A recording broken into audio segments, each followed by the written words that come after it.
800 கோடி பேர் இந்த உலகத்துல மனித பிறவி எடுத்திருப்பாங்களா?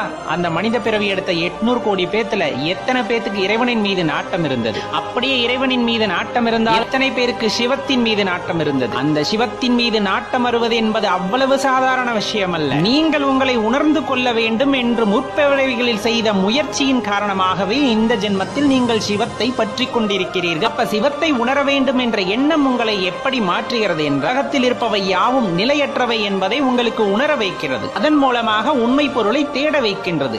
உண்மை பொருளை தேடி நீங்கள் அலையும் போது அதற்கான வழியையும் காட்டுகின்றது அந்த சிவம். அந்த வழியை தொடர்ந்து நாம் செல்வோமே ஆனால் கட்டாயமாக அந்த சிவத்தை உணர முடியும். அவருடன் இரண்டர கலந்து நிற்க முடியும். சிவனை வழிபடுறது அவ்வளவு பெரியதா?